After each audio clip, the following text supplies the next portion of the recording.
Hey there, it's Andre with another interview episode of the Impulsive Thinker podcast for the high achieving ADHD entrepreneur. This episode is brought to you by CADAC, the Center of ADHD Awareness Canada.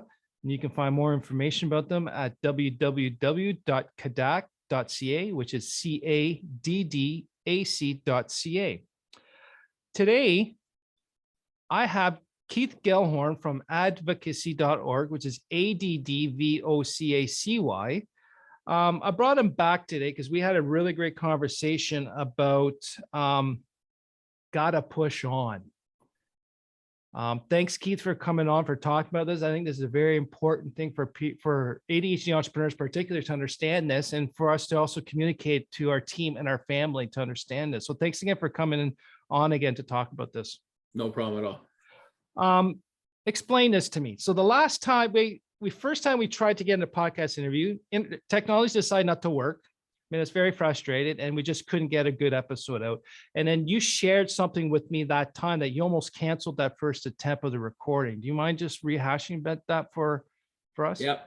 So basically what happened in my entrepreneurial journey, I've got three, that's not even my entrepreneurial journey, just in general. I have three moods and that affect how I do things. I have my super uber creative mood or mode that happens about 25% of my life.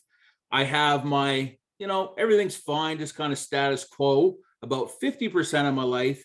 But I also have about 25% of my life where I can't get out of bed. I don't want to do things. I have massive imposter syndrome. And I just think I'm a useless piece of crap, essentially. Yeah. So the story you're telling yourself is really taking control. Yeah.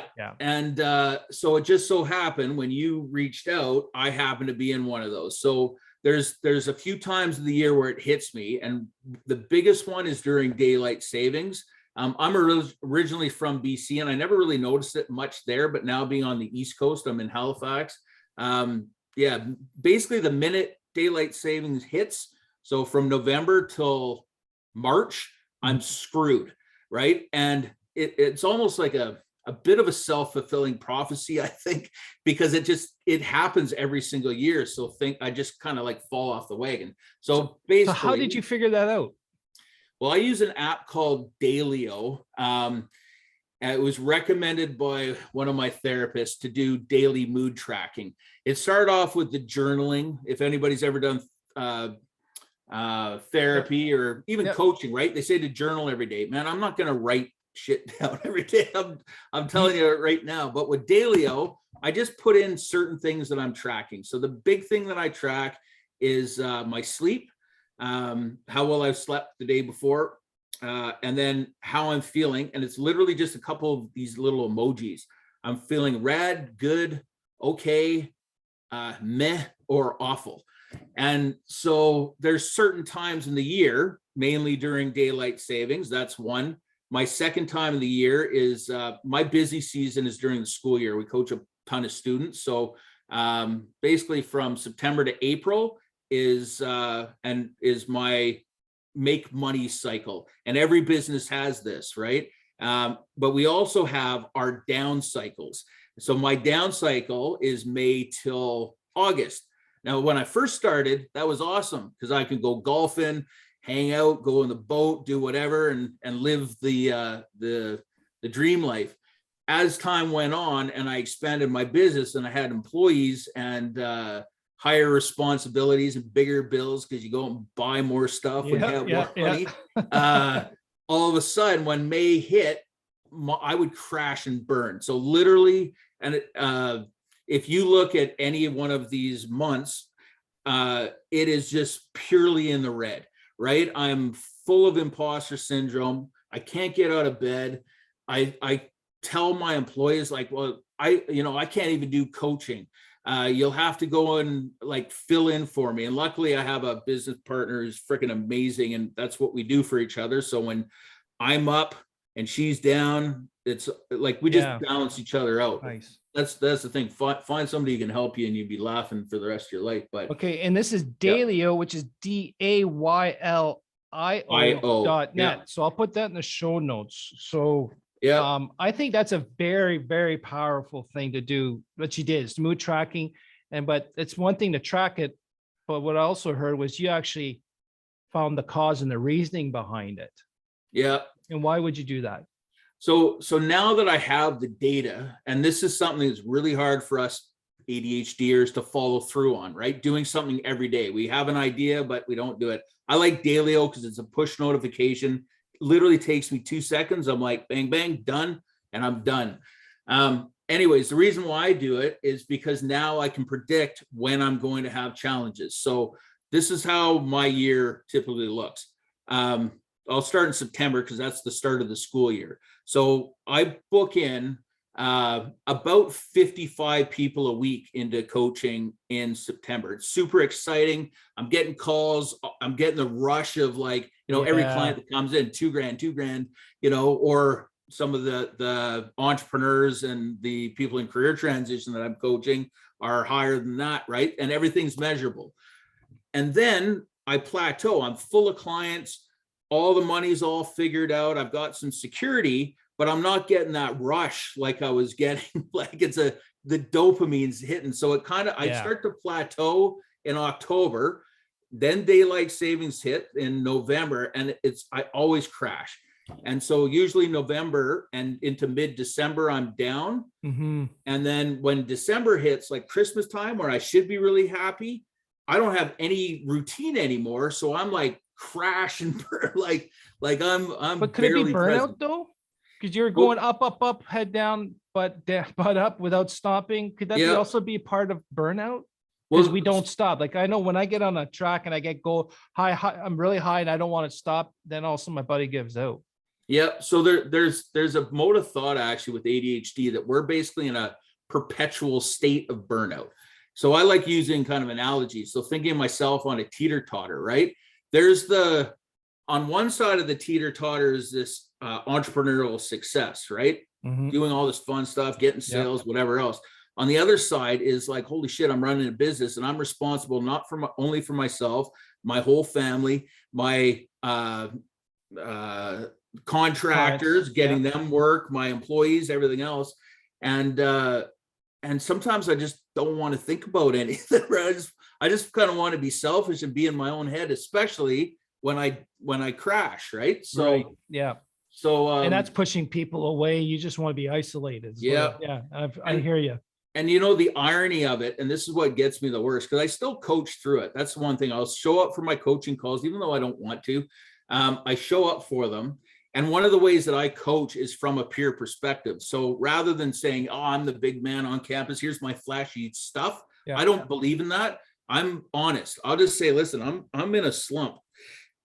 But part of being in a slump is getting out of it, right? Life goes on. You can't just stay there and sit and dwell in your misery. The world's going. We got to figure out a way to get out of it. So what I have now is preventative maintenance is that I have a personal coach, I have a business coach, and I have a therapist that I meet with so my business coach, I meet with monthly to quarterly. My personal coach, I meet with every week, and my therapist, I meet with every second week. Right. It's become an expense from the outside world. My dad thinks I'm ridiculous. Why are you spending all this time? That's not an expense. That's an investment in yourself. Well, that's the thing that people don't see, right? They see, well, I need to do this because I'm broken. There is that methodology. You want to be broken and be that wounded bird. There's tons of people out there that will keep you stuck in that mentality, right? Just kind of sucking the life out of you. But when I have these people in my life, I kick ass. You just heard me say that I have these ups and downs. Yeah. I still think I'm kicking ass because when I hit those downs, I already have, from a preventative maintenance point of view, people that are there at the top of the wall, that's this wall that I'm looking at, throwing ropes down and offering to get me up and out of it faster than what I used to do. Was I'd hit those walls and just give up, right? No self-esteem, no self-worth, like fuck the world mentality, and just keep me in this like it's me against the world. Now it's the opposite. It's like there's so many opportunities out there for support. I'll take it.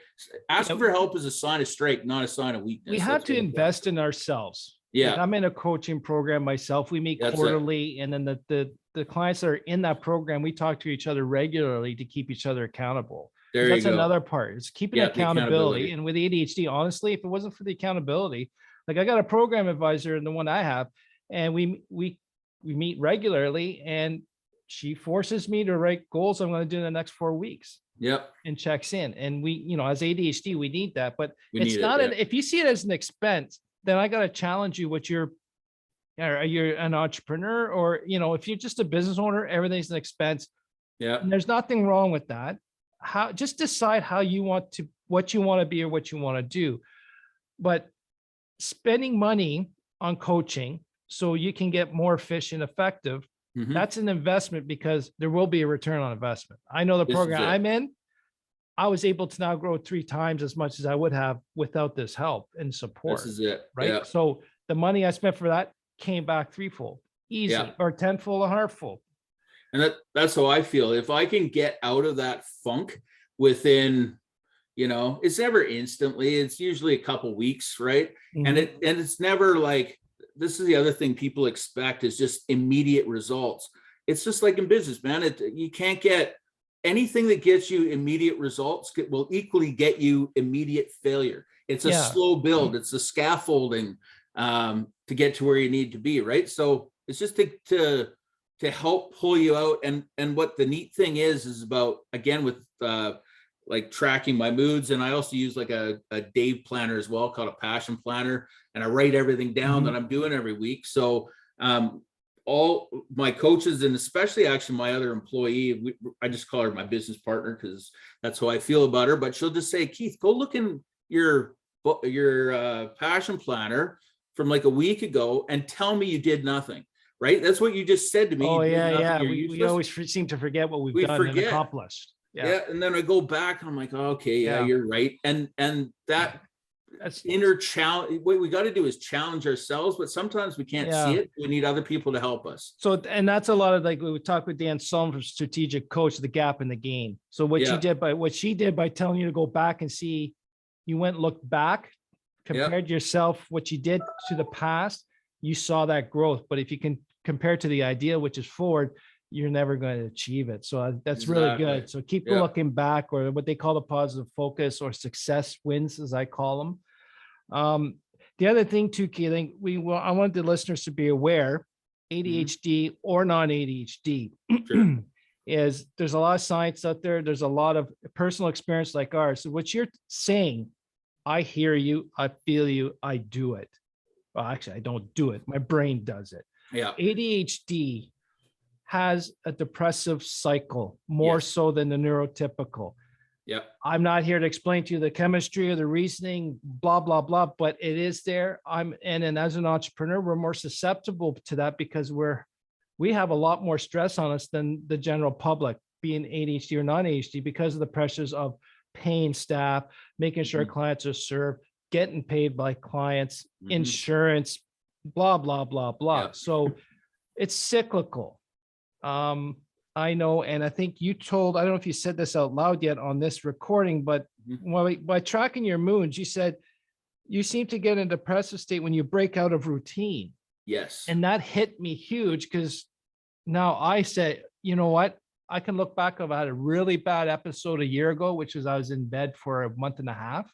Didn't care about going to work. I didn't care about if the company made money. Yep. But I broke out of a routine out of that. And I just had a couple over the last 8 months developing the new program and trying to get my engineering company more stable throughout all this COVID stuff. Yep.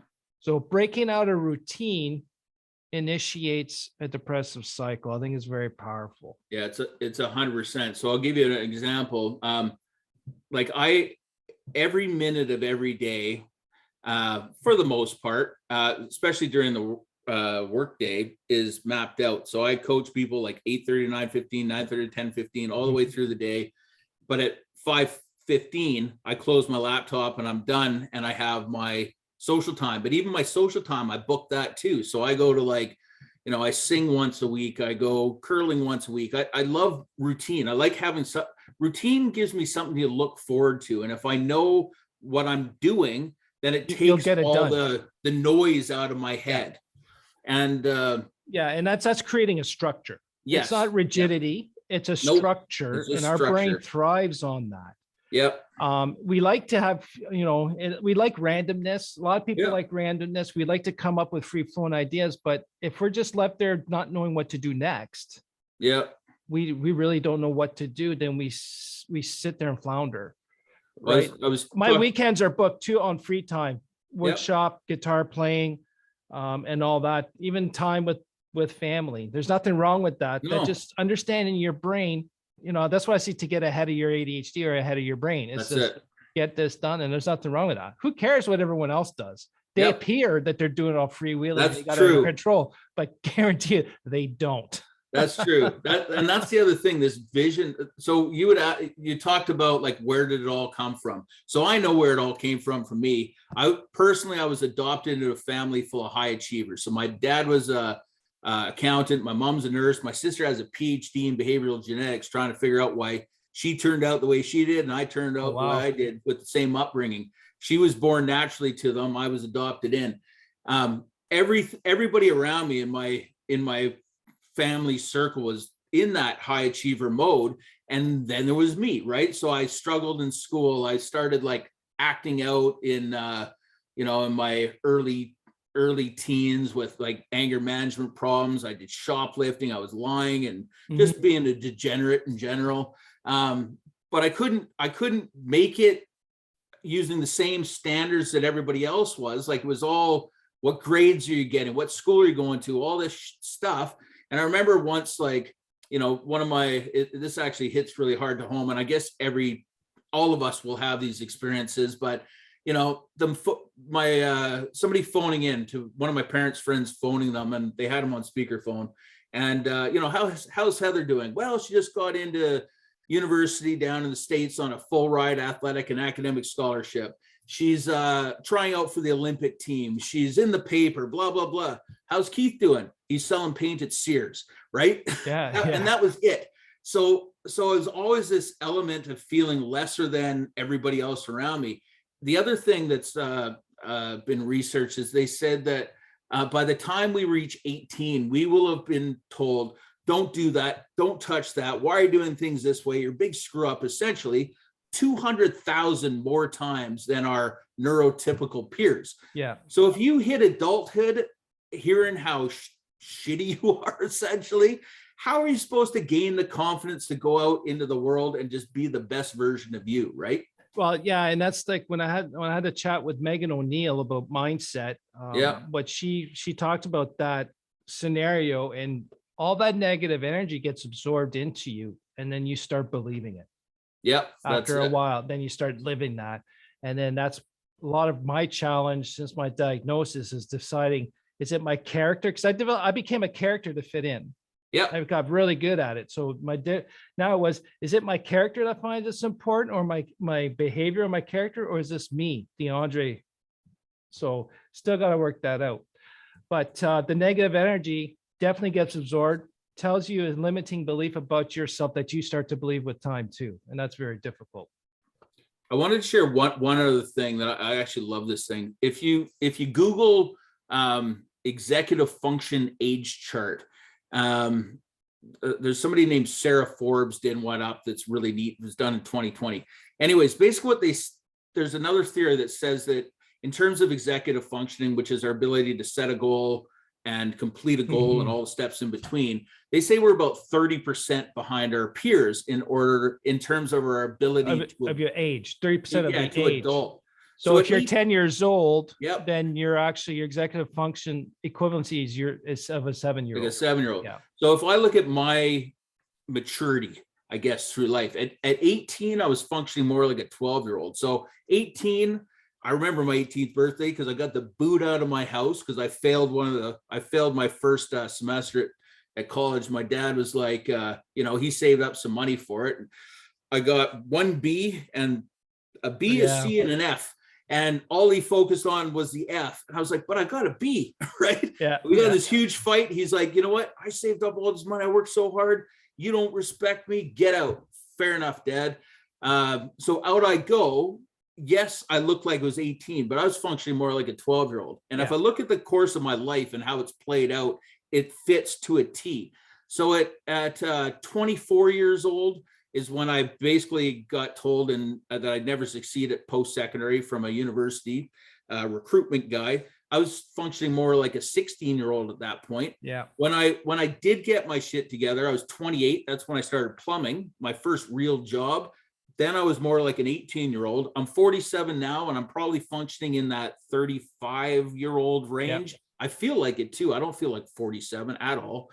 And well, you're acting at not acting. Sorry, you're at the 37 level, but I think you're actually higher because there's other research too that's out there. Executive function skills can be developed. So I think we're still behind, but the amount of work that you've done on yourself and myself, I think because we're aware and we're working on it, we can strengthen those. This is it. Yeah. Right. And as a high achieving entrepreneur or just a high achiever, we kind of overcome these executive functioning challenges by coming up with our own systems to either make it look like we're on top of things or so that we can be on top of things to do what we've done. But that requires a lot of extra effort, more time to stay on top of stuff, more time to keep things organized. And if we don't rely on other people to help with us with that, it takes up a lot of mental energy and effort. And then we start feeling like a failure because it's taking us forever while everyone else seems to take it easy, like a couple minutes. Is it so having that's where the structure comes into play. You got structure for work, you got structure for self-care, and then you've got structure. I love you brought this up. That can you explain that day that you talked about, just the rejuvenation day that we need to get in the space? Oh, you just need a whole day of nothing, no business related, no business learning, just time to yourself, family or whatnot, but it has to be structured. So 24 hours is what they call a free day in strategic coach, where you just don't think about your business so you can rejuvenate, so you can go back to work and be creative again. So the longer you work, the more you get burnt out, tired, and your creativity goes down. And when your creativity is down, now you got a lot of problems creep up. There's a lot of crap seems to be wrong, but that's your creativity is down low and you're getting tired. So then you got to take a free day, rejuvenate, and then go back. Yeah, and that's very important. And then it's the at times too, I think we ADHDers need to have an ADHD.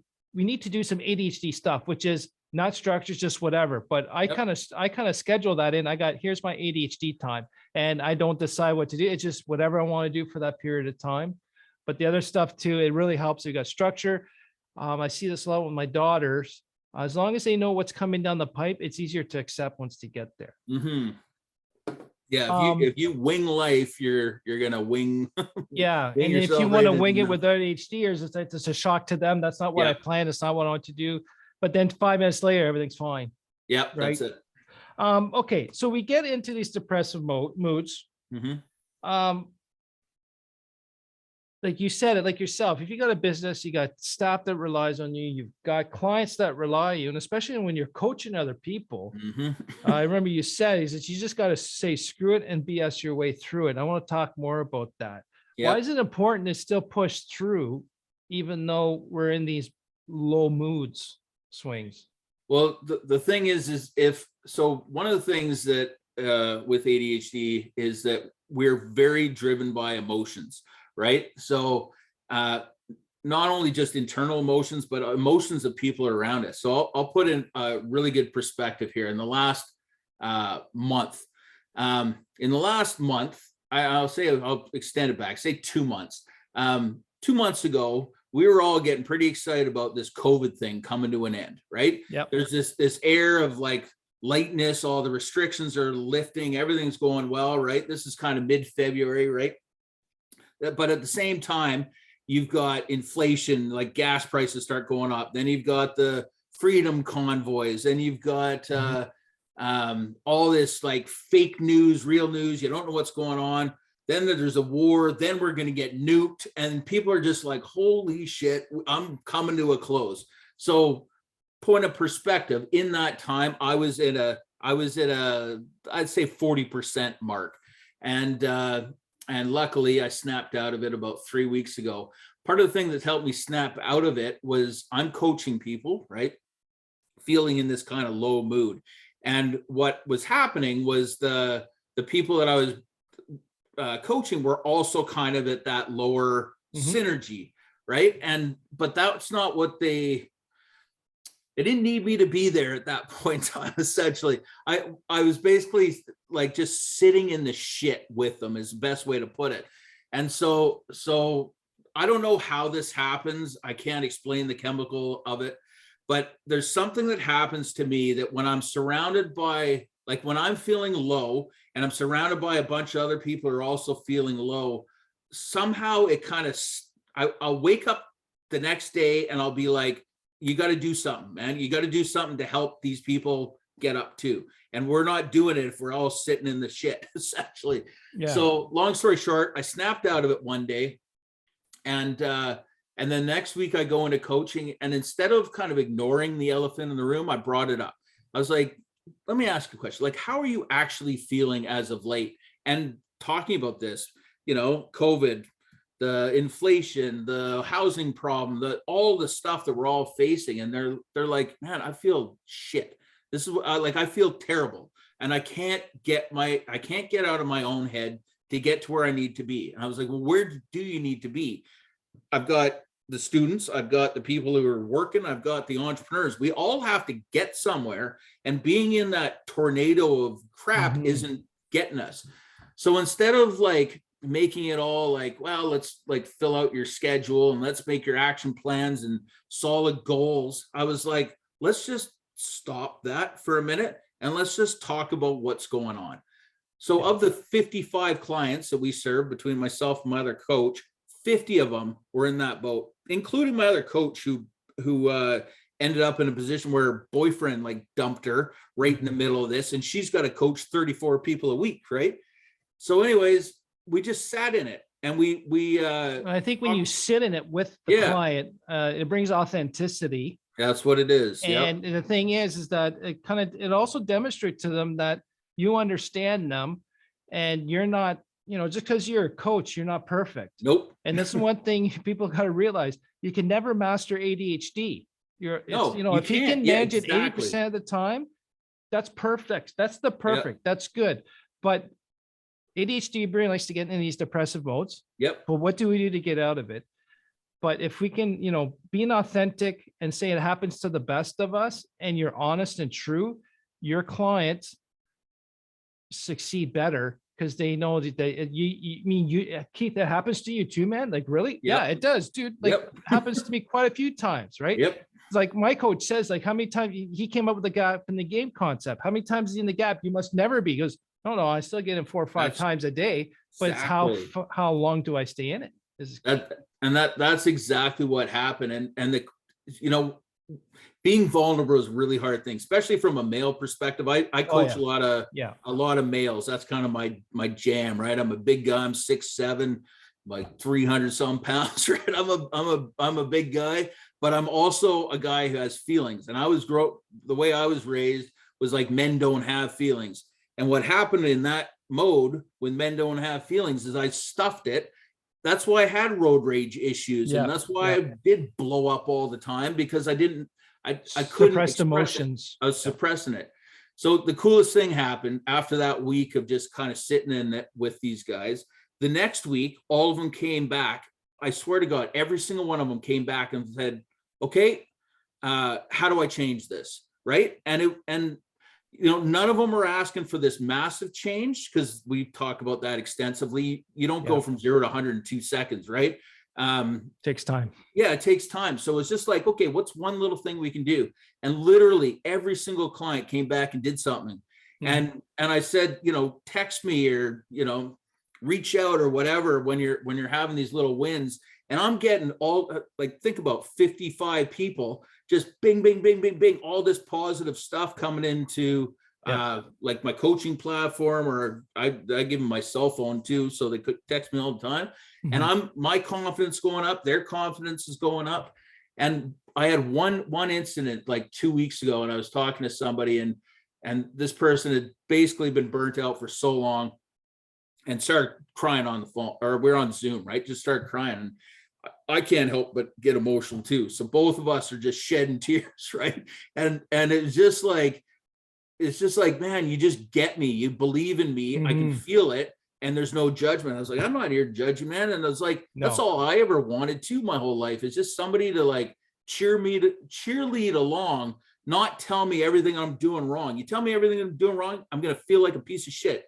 You tell me I'm good and I can get somewhere, I can get there. Yeah. And that's all we really want. That's what we need. That's what we need. Is a cheerleader. And that's great success. So as an entrepreneur, I think if you can get a cheerleader or you have one, use them frequently. Absolutely. Keith, we can get a hold of you at advocacy.org. Yep. And then there's a discovery call link on there, which I'll put in the show notes. Yeah, don't call me. I'll never pick up the phone because I'm on the phone all day long. The easiest way to do it, just book on there. Unfortunately, I do have about a month's worth. So you got to book about a month out. I got about 25 people in my hopper. However, it's with me. I'll have a call with it. No pressure, no nothing. I'm just trying to help you figure out resources. Perfect. If it happens to be with us, great. If not, you'll feel heard for 45 minutes. Right? Perfect. All right. Thanks, Keith, for sharing this. I think this is a really good topic for everyone to understand and learn. Absolutely. And especially with the scenario that we had, it's real. It was real. And we didn't make this up. And I think the authenticity is there and the reality. So a breakout of your routine can initiate a depressive state. Perpetual state of burnout is an ADHD or special high achieving. I really like that. And that explains a lot for me too. And that's why sometimes we need to stop and slow down. I get a lot of that with my mindfulness meditation. And just like you explained at the end, you need people to help you out of the funk. You can't do it alone. Either be a cheerleader, your family, or like you're using, not using, but it turned out helping your clients got you out of the funk, and that involves people. Yep. So remember, depressive state cycles happen frequently with the ADHD entrepreneur. It's normal. I get it. Keith gets it. I live it. Keith lives it. It's okay. It's okay. It's just the way it is. But how long do we want to stay in there? The quicker we can get people to help, it's all about getting out and moving forward. Moving forward. We always hit walls. We just got to keep moving forward. Keith, thanks again. If you thought this episode topic was very important for someone else, please share this with at least 2 other people. Subscribe to this podcast, and you can reach out to me anytime at questions@theimpulsivethinker.com. Well, I guess that was an email address, so you can email me too. Thanks again for listening, and we'll talk to you soon. Take care.